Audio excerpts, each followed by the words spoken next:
우리 지난주에 아브라함의 시대를 함께 살펴보았는데, 우리 한 아들에 대한 신앙이 위협을 받게 되었을 때 하나님이 아브라함을 만나시고 그에게 약속을 주시고 그를 본토 친척 아비 집에서부터 불러내어 하나님께서 지시할 땅으로 가라는 명령을 주십니다. 하나님은 아브라함이 신앙과 인생의 위기를 만날 때마다 그에게 이 약속을 상기시켜 주셨고, 그는 이 약속을 끝까지 믿어 부활의 신앙에까지 도달할 수 있게 되었고, 하나님 앞에 의롭다 인정함을 받게 되는 일들을 지난 시간 아브라함의 생애를 통해 함께 살펴본 바 있습니다. 그래서 지난주로 창세기 끝난 것이고요, 오늘은 출애굽기 하겠습니다. 모세의 시대 살펴볼 텐데, 오늘 설교에 세 가지 요점이 있습니다. 그 첫 번째 요점은 모세의 시대의 죄악은 보편적인 현상이었다 하는 것이 그 첫 번째 요점이에요. 자, 노아의 시대에도 물론 아브라함의 시대뿐만 아니고 노아의 시대, 그 거슬러 노아의 시대에도 이 세상에는 죄가 만연했습니다. 하지만 이 세대에는 죄가 일반적이긴 했어도 아직까지 보편적이기까지는 되지 않았습니다. 그래도 아브라함의 시대에는 경건한 믿음의 사람들이 있었습니다. 그 대표적인 예가 아브라함입니다. 그리고 아브라함이 만난 멜기세덱이 위대한 하나님의 제사장이라 이렇게 성경이 말하고 있죠. 또 아브라함의 조카 롯도 하나님 앞에 의로운 자였습니다. 한 아들에 대한 믿음을 지켜 살아갔던 사람이에요. 베드로후서 2장 7절에 이런 말씀이 있습니다. 무법한 자들의 음행한 행실로 말미암아 고통당하는 의로운 롯을 건지셨으니, 하나님이 그 의로운 롯을 건져내셨다 하는 그런 증언이 담겨 있죠. 또 성경 창세기에 등장하지는 않지만은 우리가 잘 알고 있는 욥도 아브라함 시대에 속한 사람이었습니다. 욥기 1장 1절에 보면 이런 말씀이 있어요. 우스 땅에 욥이라 불리는 사람이 있는데 그 사람은 온전하고 정직하여 하나님을 경외하며 악에서 떠난 자더라 라는 표현이 있습니다. 욥이 어느 지역 출신입니까? 우스 땅 출신 아니에요? 여기서 말하는 우스 땅이라는 것은 아브라함의 동생 나홀이라는 동생이 있었는데, 그 나홀의 아들의 이름이 우스입니다. 그 나홀의 아들 우스가 차지하고 있었던 땅이 바로 우스 땅이었던 거예요. 자, 그러니까 정확하게 일치된 것은 아니어도 이 욥도 아브라함의 시대에 속한 사람이었다 말해도 틀림이 없을 것 같습니다. 자, 그러니까 아브라함의 시대에는 그래도 참 신앙을 소유한 사람들을 더러 찾아볼 수 있었던 시대였습니다. 자, 아브라함의 후손 이삭, 야곱, 그리고 요셉, 야곱 때에 하나님의 백성 아브라함의 후손들은 애굽 땅에 들어가게 되죠. 그리고 기근을 피해 가족 모두를 데리고 야곱이 애굽 땅에 들어가게 되었는데, 그곳에서 400년을 체류하게 됩니다. 그리고 그 사이 이들의 숫자는 기하급수적으로 늘어나게 돼요. 애굽에 들어갈 때 야곱이 데리고 들어갔던 가족의 숫자는 모두 몇 명입니까? 모두 70명, 70명이었습니다. 그런데 모세를 통해 출애굽할 때 이스라엘 백성의 숫자는 유아를 제외하고 남자 장정만 모두 60만 명이었어요. 어마어마하게 숫자가 늘어나게 된 것입니다. 자, 그런데 사람의 숫자가 많아지기는 했는데, 노아의 시대 교인들의 숫자는 많아지기는 했는데, 이들이 400년 종살이를 하는 동안 신앙을 저버려서 이 당시에 더 이상 믿음을 찾아보기 어려운 시대가 되었고, 죄악이 보편적인 세상이 되어버렸다는 것이 문제였습니다. 실제로 그랬는가?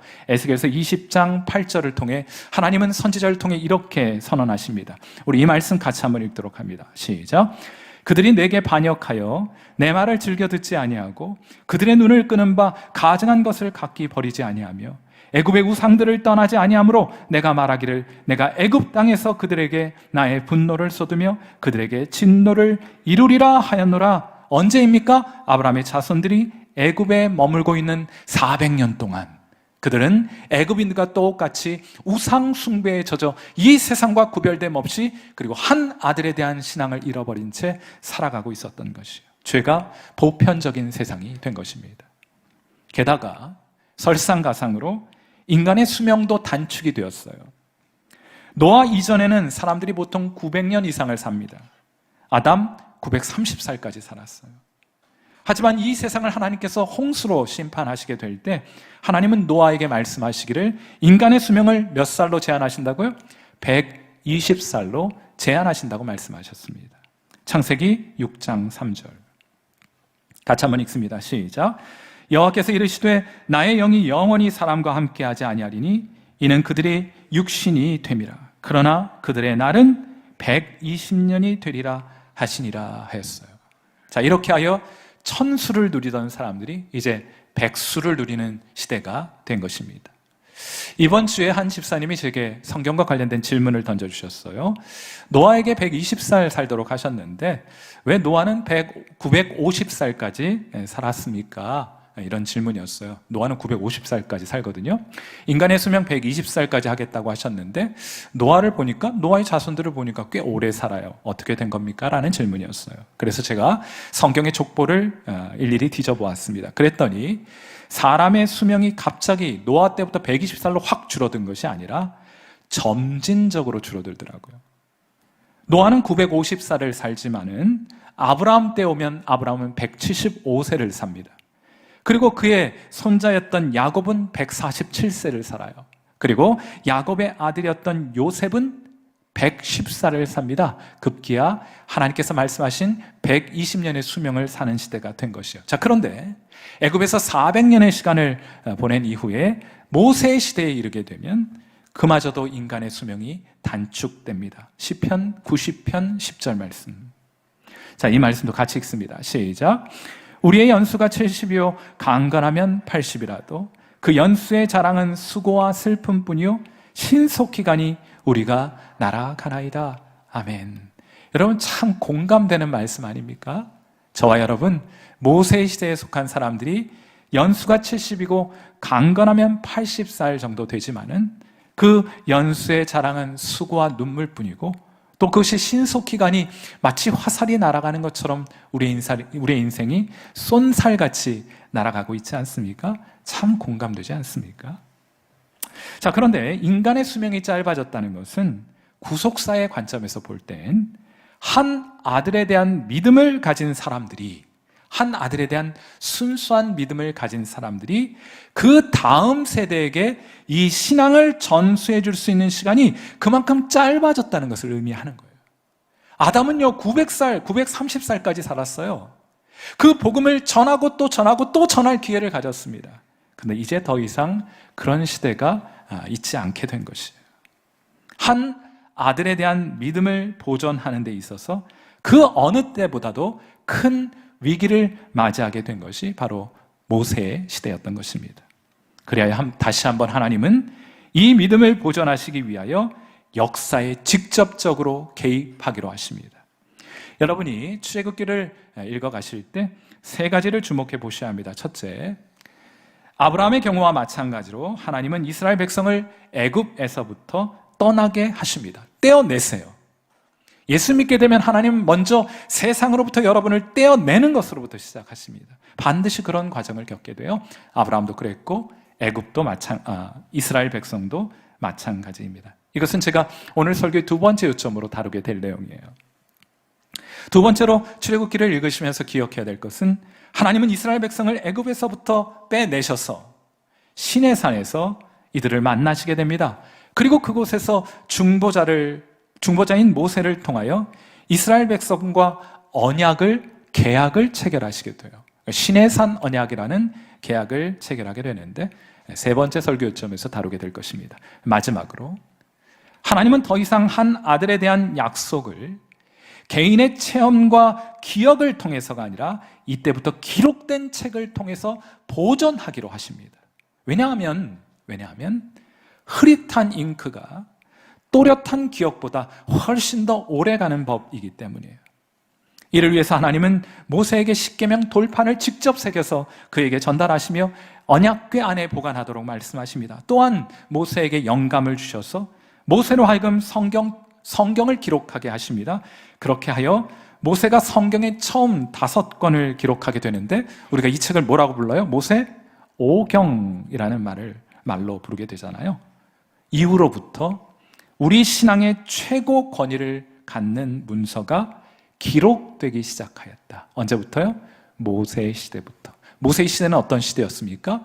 죄악이 만연했고 인간의 수명이 단축되어 있었기 때문에 하나님은 한 아들에 대한 신앙을 그대로 보존하여 다음 세대에 전수하기 위하여 사람의 기억과 체험을 의지하지 않고 이제 기록된 하나님의 말씀을 통해 이 신앙을 보존하기로 하셨다 하는 거예요.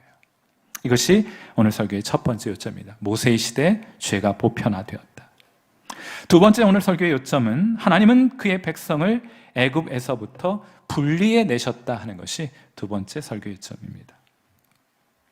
한 아들에 대한 신앙이 위기에 처하게 되었을 때 하나님은 한 경건한 부부를 발견하시게 됩니다. 히브리서 11장 23절 말씀이에요. 자, 몇 되지 않는 이 시대에 참 신앙을 소유한 사람을 우리가 만나게 됩니다. 히브리서 11장 23절 말씀 같이 읽습니다. 시작. 믿음으로 모세가 낳았을 때 그 부모가 아름다운 아이임을 보고 석 달 동안 숨겨 왕의 명령을 무서워하지 아니하였으며. 여러분, 하나님께서 이들에게 주신 믿음은 이 세상이 감당치 못하는 믿음입니다. 이들은 석 달 동안 새롭게 태어난 아들을 보호했습니다. 아들이 태어나면 나일강가에 버려 더 이상 이스라엘 백성이 늘어나지 않도록 왕명이 내려졌음에도 불구하고 그들은 왕명을 두려워하지 않습니다. 하나님을 경외하고 하나님을 두려워해요. 이 아들 살리라는 믿음 가지고 이 아들 석 달 동안 보호합니다. 그마저도 여의치 않게 되자 이번에는 갈대 상자를 만들어 모세를 나일강에 띄웁니다. 그것이 그들이 할 수 있는 최선이었어요. 이들은 어떠한 상황 가운데에서도 하나님을 원망하지 않습니다. 하나님의 선하심에 대한 믿음을 잃지 않았고 어떠한 상황 가운데에서도 그들은 자신에게 맡겨주신 일에 최선을 다했던 사람들이었어요. 사랑하는 성도 여러분, 신앙은 이렇게 하는 겁니다. 하나님이 살아계신 것과 그분이 여러분에게 참 선하시다는 것을 믿고 그 믿음을 가지고 오늘 우리에게 맡겨주신 일에 최선을 다하며 살아가는 삶, 이것이 참된 신앙의 길이라고 믿습니다. 여러분, 하나님은 살아계십니다. 그리고 하나님은 선하십니다. 지금도 여러분을 위한 선한 일들을 이루시기 위해 지금도 여러분 주변에서 부지런히 그리고 열심히 일하시는 하나님이신 줄 믿습니다. 그러므로 상황은 아직 여러분이 바라는 대로 변하지는 않았을지 모르지만 그 하나님의 선하심을 믿고 하나님이 여러분이 무엇을 맡겨주셨든지 그 일에 최선을 다하며 살아가시는 것이 하나님을 섬기는 제대로 된 법이라고 믿어요. 페루의 어느 한 어두운 길거리에서 12살짜리 꼬마 아이가 공부를 하고 있었습니다. 형편이 어려워서 집에 전기가 들어오지 않았기 때문에 가로등 아래서 공부를 하고 있었던 것이에요. 그런데 이 장면이 인근 CCTV에 촬영이 된 것입니다. 그리고 SNS를 통해서 전 세계에 알려지게 되었는데 하필 페루로부터 정반대는 아니어도 한참이나 떨어진 바레인, 중동의 바레인이라는 나라의 한 백만장자 사업가가 이 영상을 보고 감동을 받게 된 거예요.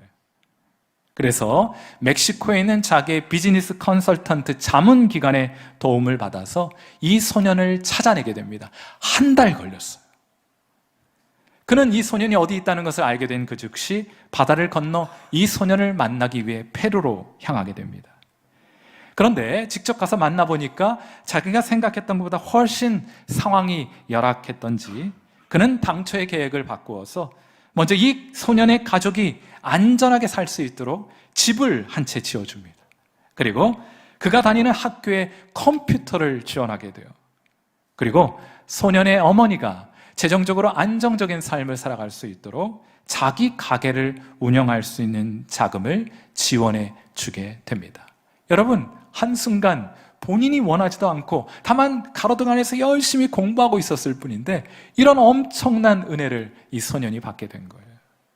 자, 그 보답으로 이 소년이 이 백만장자 사업가에게 해준 일이 있습니다. 보답으로 그가 할 수 있는 일이 무엇이었을까요? 그것은 다름 아닌 평소처럼 그는 학교에서 열심히 공부할 뿐이었습니다.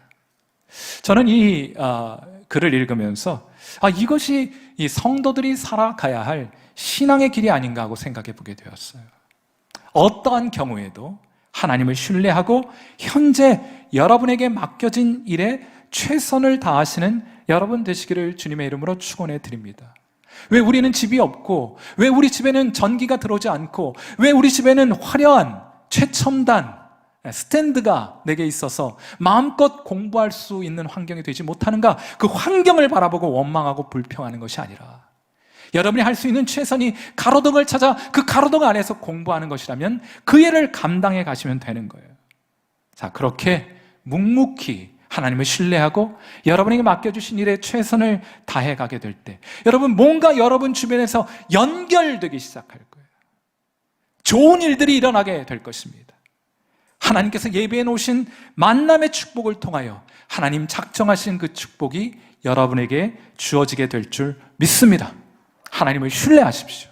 그리고 여러분의 삶에 최선을 다해 살아가십시오. 모세는 이 과정을 통해 그의 생애에 있어서 두 번의 중요한 만남을 가지게 되죠. 하나는 갈대 상자에 담겨 나일강에 던져졌을 때 하나님의 섭리를 통해 그가 얻게 된 애굽 공주와의 만남, 이것도 하나님께서 그에게 주신 선물이었어요. 이로써 그는 공주의 아들로 입양이 되어서 살아남을 수 있었습니다. 게다가 이 애굽의 공주는 모세의 어머니를 유모로 삼게 되지 않습니까? 그리고 이때 아마도 그 어머니에게 있었던 한 아들에 대한 보배로운 믿음이 아들 모세에게 전수되었던 것으로 보여요. 그 외에 다른 방법으로 모세의 신앙을 설명할 방법은 없습니다. 히브리서 11장 24절과 25절 말씀 같이 읽습니다. 시작. 믿음으로 모세는 장성하여 바로의 공주의 아들이라 칭함받기를 거절하고 도리어 하나님의 백성과 함께 고난받기를 잠시 죄악의 낙을 누리는 것보다 더 좋아하게 되었습니다. 다른 하나의 만남이 있습니다. 그것은 불타는 떨기나무에 임하신 하나님과의 만남을 모세가 가지게 되었다 하는 거예요. 출애굽기 3장 4절. 여러분, 이 만남이, 이 결정적인 만남이 저와 여러분에게도 있게 되기를 바랍니다. 이 전까지 모세의 신앙은 그의 어머니가 전해준, 그의 부모님이 전해준 믿음이었어요. 그러나 이 사건을 계기로 하여 그는 이제 하나님을 나의 하나님이라 부를 수 있게 됩니다. 자, 이 귀한 하나님과의 만남이 여러분의 삶 속에도, 여러분의 자녀들의 삶 속에도 있게 되기를 바라는 그런 간절한 마음으로 출애굽기 3장 4절 말씀 같이 읽습니다. 시작. 여호와께서 그가 보려고 돌이켜 오는 것을 보신지라 하나님이 떨기나무 가운데서 그를 불러 이르시되 모세야 모세야 하시매 그가 이르되 내가 여기 있나이다. 그는 음성을 통해 불타는 떨기나무를 통해 하나님을 만나게 된 것이에요. 이제 더 이상 부모의 신앙이 아니라 살아계신 하나님을 직접 만나 뵙고 모세가 자기 자신의 신앙을 가지게 된 사건이 발생하게 된 것입니다. 사랑하는 성도 여러분, 여러분에게도 이런 만남의 순간이 있으셨습니까? 여러분의 이름을 부르시는 하나님의 음성을 들어보셨습니까? 그리하여 하나님을 향하여 제가 만난 하나님, 그분은 나의 하나님입니다 하고 고백할 수 있으십니까? 오늘 또 저같이 한번 따라 해보시겠어요? 하나님, 저를 만나주신 하나님은 나의 하나님이십니다. 여러분, 엄밀한 의미에서 오늘 모세가 불타는 떨기나무에서 만난 그 하나님은 엄밀한 의미에서 성부 하나님이 아니라 그 성부 하나님께서 약속하신 한 아들, 하나님과 사람 사이의 중보자이신 그리스도이셨습니다. 왜냐하면 인류가 타락한 이후에 사람은 하나님을 직접 만나 뵐 수가 없어요.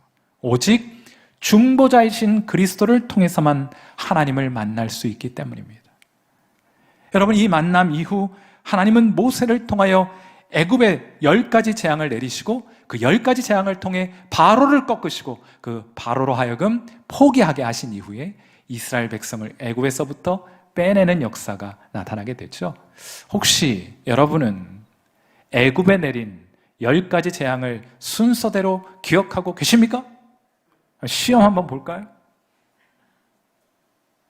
공포스러워 하실까봐 제 공부 비결을 알려드리겠습니다. 애굽에 내린 10가지 재앙을 순서대로 외우면 이렇습니다. 강계입하수 종우매어장. 한번 따라 해보세요. 강계입하수 종우매어장. 강은 나일강, 개는 깨구리, 이는 이, 파는 파리, 수는 짐승, 종은 종기, 우는 우박, 매는 뭘까요? 메뚜기, 어는 어둠, 장은 장자의 죽음, 감개 이파수, 종음의 여장에 재앙을 내리시고 하나님께서는 바로를 꺾으십니다. 결국에는 이 재앙을 통하여 하나님은 애국 왕 바로를 꺾으시고 도저히 건널 수 없는 바다를 갈라 길을 만드셔서 그의 백성 이스라엘을 애굽에서부터 건져내십니다. 이것은 장차 여자의 후손 가운데 한 아들이 뱀의 머리를 상하게 하시리라는 약속의 상징적인 성취였습니다. 상징적인 성취였어요. 그리하여 유아를 제외한 남자 장정만 60만 이스라엘 백성 가운데 단 한 사람의 빠짐도 없이 모두 애굽에서부터 구원을 받게 됩니다. 그들 모두가 광야로, 그리고 시내산로, 그리고 그곳에서 하나님을 만나게 되는 은혜를 받게 되는 거예요. 그러므로 오늘 설교의 마지막 요점은 이것인데, 하나님은 시내산에서 이들과 언약을 맺으십니다. 자, 하나님은 드디어 이스라엘을 광야로 인도해 내셨어요. 자, 그런데 광야는 히브리어로 미드바르라고 읽어요. 미드바르. 한번 따라해 보세요. 미드바르. 네, 저기 보이시죠? 오른편에 있는 글자가 미드바르입니다. 근데 앞쪽에 있는 미음자만 딱 빼내면 다바르 이렇게 읽어요. 따라해 보세요. 다바르. 광야는 다바르에서 나온 단어입니다. 이 다바르는 말하다는 뜻이에요. 재미있죠? 외형적으로 볼 때 광야는 황폐한 땅, 죽음의 땅, 생존할 수 없는 땅입니다. 그런데 역설적으로 이 세상의 소음이 잦아지는 광야에 설 때 비로소 사람은 하나님의 음성을 듣습니다. 하나님의 말씀이 들려오게 되는 거예요. 우리 중에도 광야와 같은 인생길, 메마른 땅 걷고 있는 분들 계실 겁니다. 끝에 보이지 않는 고난의 길 걸어가고 있는 분들이 계실 겁니다. 그런데 이왕에 광야에 들어서게 되었다면 너무 낙심만 하고 계시지 말고, 너무 슬픔과 절망 가운데만 계시지 말고, 대신 광야에서 우리에게 말씀하시는 하나님의 음성 듣기를 기대하시고 그것을 위해 기도할 수 있는 여러분 되시기를 주님의 이름으로 축원해 드립니다. 주님을 만나 그 광야의 땅에서, 그 황폐한 땅, 죽음의 땅 광야에서 주님을 만나 주의 음성 듣게 되면 오늘 우리 함께 찬양했던 것처럼 황무지가 장미꽃같이 피게 되는 것을 보게 될 줄 믿습니다. 하나님의 기적이 여러분 가운데 함께 하셔서 그 황무한 광야 땅이 장미꽃 피는 옥토의 땅으로 변화되는 역사가 나타나게 되는 줄 믿습니다. 그걸 기대하셨으면 좋겠어요. 하나님은 드디어 광야 한복판 시내산에서 이스라엘 백성을 만나 그들에게 말씀하십니다. 계약을 체결하시게 돼요. 출애굽기 19장 5절과 6절, 구약 성경에서 뭐 이런 말이 어폐가 좀 있긴 합니다만 가장 중요한 본문 한 구절을 선택하라 한다면 출애굽기 19장 5절과 6절을 꼽아야 합니다. 왜냐하면 구약의 정수가 이 두 구절에 요약되어 있기 때문에. 이것이 구약입니다. 구약이 뭐냐? 출애굽기 19장 5절과 6절이 구약이에요. 자, 이 말씀 같이 한번 읽어봅니다. 시작. 세계가 다 내게 속하였나니 너희가 내 말을 잘 듣고 내 언약을 지키면 너희는 모든 민족 중에서 내 소유가 되겠고 너희가 내게 대하여 제사장 나라가 되며 거룩한 백성이 되리라. 너는 이 말을 이스라엘 자손에게 전할지니라. 아멘. 계약의 내용은 너희가 내 백성 되리라. 내가 너희의 하나님 되어주리라 하는 거예요. 여기서 우리는 우리가 하나님의 백성이 되는 방법에 두 가지가 있다는 것을 알게 됩니다. 하나는 하나님의 말씀을 잘 들으셔요. 그리고 하나님께서 말씀해 주신 것을 잘 지켜 행하는 것입니다. 그렇게만 할 수 있다면 우리가 하나님의 백성이 될 수 있어요. 이걸 시내산 언약의 방법 혹은 구약의 방법이라고 부릅니다.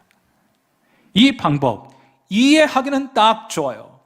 하나님 말씀 잘 듣고 그 말씀대로 순종하며 살면 내가 하나님 백성 될 수 있다. 이해하기는 딱 좋아요. 그런데 갈라디아서 3장 10절의 문제에 봉착하게 됩니다. 갈라디아서 3장 10절 말씀. 이게 저와 여러분이 처해 있는 문제예요. 같이 한번 읽어요. 시작. 무릇 율법 행위에 속한 자들은 저주 아래에 있나니 기록된 바 누구든지 율법책에 기록된 대로 모든 일을 항상 행하지 아니하는 자는 저주 아래에 있는 자라 하였습니다. 여러분이 율법을 통해 하나님의 백성이 되고자 할 때 직면하게 되는 문제가 무엇입니까? 모든의 문제와 항상의 문제에 직면하게 되는 거예요. 쉽게 말하면 이 방법 가지고는 여러분 하나님 백성 될 수 없습니다. 우리는 할 수 없습니다. 자, 그럼 이것으로 끝인가? 그렇지는 않습니다. 또 다른 방법이 있어요. 우리가 하나님 백성 되고 하나님이 우리의 하나님 되어주시는 또 다른 방법이 있습니다. 이것을 새 언약의 방법, 신약의 방법이라고 부르는 거예요. 무엇입니까? 하나님께서 약속하신 그 한 아들이 우리를 하나님 백성 되게 해주시는 방법이에요. 우리가 기여하고 우리의 공로를 가미하지는 않았지만 그 한 아들이 우리를 하나님 백성 되게 해주시고 그 한 아들이 하나님을 우리의 하나님 되게 해주시는 방법이 남아있어요. 그는 앞으로 함께 살펴볼 작정입니다. 여러분, 하나님 한 아들이 우리를 하나님의 백성 되게 해주시는 방법 말씀을 드렸는데 이때 참 감사하게도 하나님은 우리의 연약함과 실패를 사실상 사용하십니다. 하나님, 제가 하나님을 나의 하나님이라고 부르고 싶은데 제가 그렇게 할 수 없습니다. 이제 제게 다른 방법이 남아있지 않습니다. 하나님께서 약속하신 그 한 아들을 통하여 이 일을 제게 이루어 주시옵소서. 우리 그렇게 실패를 고백할 수밖에 없는데 하나님은 그 실패를 사용하세요. 우리의 그 실패가 한 아들을 바라보게 해준 것입니다. 우리로 그 한 아들의 도움을 구하게 해주신 거예요.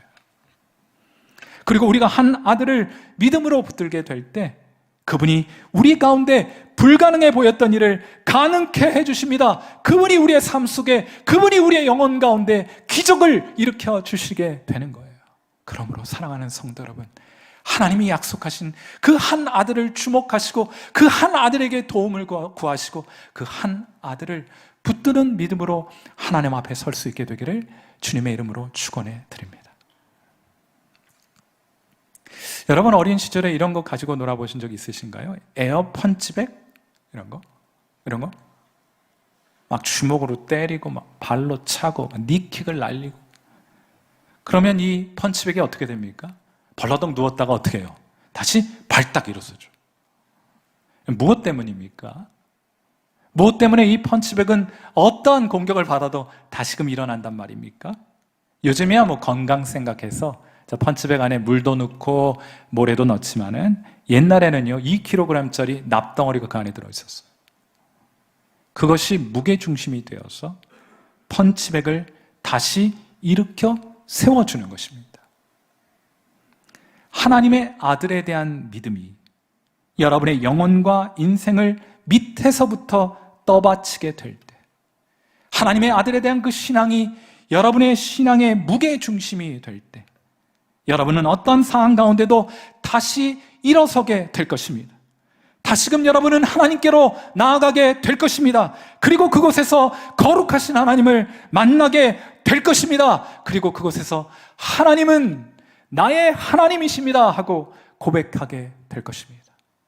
그런 귀한 고백이 오늘 이 자리, 예배의 자리, 그 거룩하신 하나님을 향하여 선언되는 귀한 날 될 수 있기를 주님의 이름으로 축원해 드립니다. 함께 기도하겠습니다. 자, 우리 반주 들으시면서 함께 기도합니다.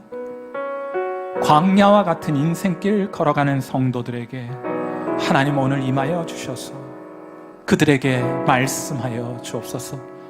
우리에게 말씀하여 주옵소서. 다시 한번 우리에게 한 아들에 대한 믿음을 주사 그 믿음으로 일어나 주님과 함께 광야와 같은 이 길 걸어가게 하옵소서. 하나님께서 온 세상 만민 가운데 우리를 하나님의 거룩한 백성 삼아주셨으니 이로써 우리가 감사하고 기뻐하고 찬양하며 하나님께 영광을 올려드리는 삶 되게 하옵소서. 오늘 시간 우리의 기도의 제목을 하나님 앞에 담아 그 한 아들 예수 그리스도를 바라보는 믿음으로 주님 앞에 나아가 함께 통성으로 기도하는 시간 같습니다. 기도하겠습니다.